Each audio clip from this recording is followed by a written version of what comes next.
વતી આપ સર્વ ખેડૂત મિત્રોનું સ્વાગત કરું છું।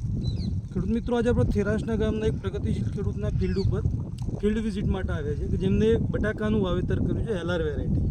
આ એલઆર વેરાયટીનું ફિલ્ડ આજે 61 દિવસની આજુબાજુનું ફિલ્ડ છે।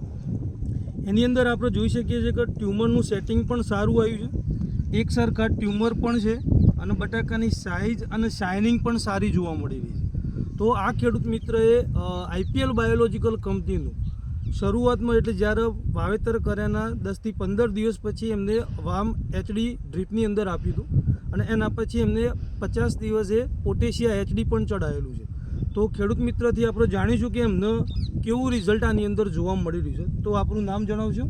પટેલ રોહિતભાઈ મગનભાઈ, ગામ થેરાસના, તાલુકો વડાલી, જિલ્લો સાબરકાંઠા। તો રોહિતભાઈ, આપણા જે આ પોટેશિયા એચડી અને જે વામ એચડી આપણે પાયામાં શરૂઆતમાં 20 દિવસે વાપર્યું હતું અને પોટેશિયા એચડી આપણે 50 દિવસે વાપર્યું, તો આપણને કેવું રિઝલ્ટ લાગી રહ્યું છે? રિઝલ્ટ સારું છે, બટાકાની શાઇનિંગ પણ સારી જોવા મળી સારી છે અને સાઇઝ પણ રેગ્યુલર આવી ગઈ છે સાઈઝ અને હજુ આપણે 41 દિવસ હજુ બટાકું આપણું ફિલ્ડની અંદર બાકી છે, ઊભું રહેશે, તો આપણને પ્રોડક્શન સારું મળે એવા અંદાજ લાગી રહ્યા છે। તો ખૂબ સરસ। જય હિન્દ, જય ભારત।